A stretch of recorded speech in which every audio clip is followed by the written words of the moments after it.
Gözlerden doymadı sensizlik yaman. Yüreğim ağladı, yandırma beni. Yandırma beni. Yıldızlar kayar, sensinlik dileğim, gözyaşım akar, sende hep düşlerim, yandırma beni, yandırma beni. Anlat anlat anlat anlat, gel de gönlüme bunu anlat, gözlerine aşık oldum, yanıyorum ben yanıyorum, ruhum ruhuna bağlı ruhum, bu Leyla'ya ben Mecnunum, bu aşkın sonu acı da olsa, kaderine razı bir kul, ne gece ne gündüz, çık da düşlerim kalsın bana, kalbime özgürlük yok kaldı hep mahkum sana, sensizliktense razıyım ben böyle bir yaraya.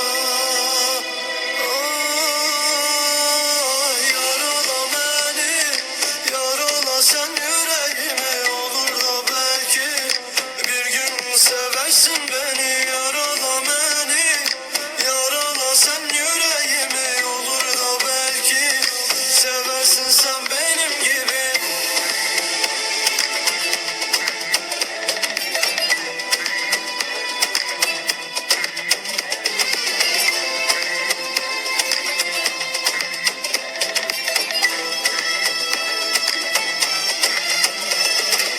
Yüreğim ağlar, gözlerden doymadı, sensizlik yalan.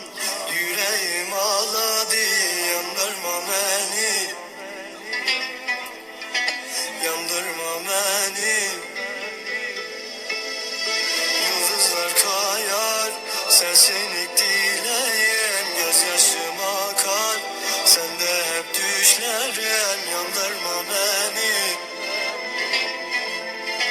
yandırma beni. Yenes yenes aklımdan alsınlar, yenes yenes gönlümden kaldırsınlar. İnsafsız bir sevdaya kendimi kaptırdım, söyleyin bana ölür mü insan aşkın